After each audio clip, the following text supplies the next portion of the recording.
tonga soa eto faratsio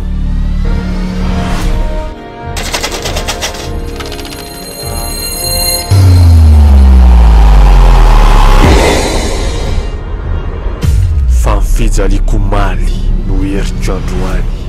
ary voninahitro rampitso jorka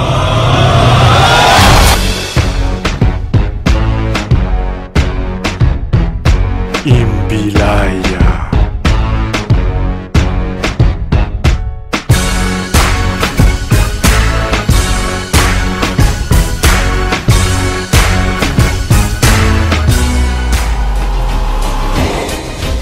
arela matahotra lasa tsy matahotra jorka deuxième partie oizy ala izy de hoany za tsy apisy an'izany tsy maintsy an'olo lalako rehefa azitsika ny touriste magnatona ho azy jorka zano mitiranyty any am'vota e ty azy de ty alina fantatra fa vita alina zay a afotsy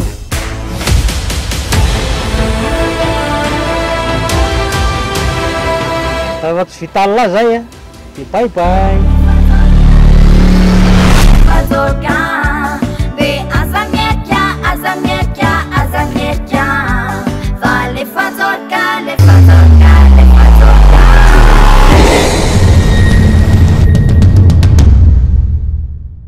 impiry moly ty zany efatra tralisany a de impiry zany ho afaka impiry trolo ty zany ho lavy teo amin'ny lisany a de impiry an'ny arina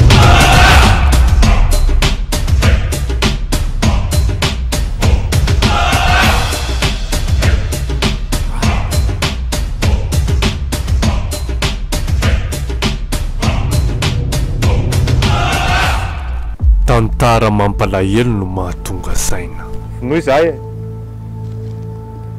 tsisy nizaniza azoko atenaina ntsony niezaka nanao zy azoko atao fa zao ny afara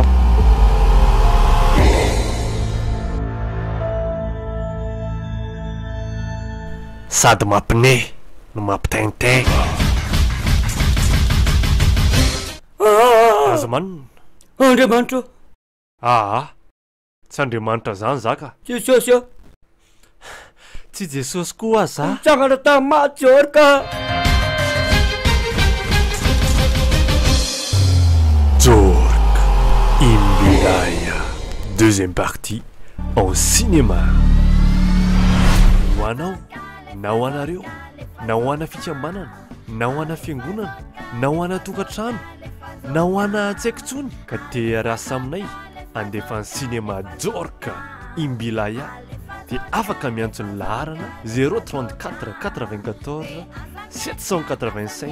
29 na ao anatin'ny page facebook jorka imbilaya asadinony misema jojo pile yes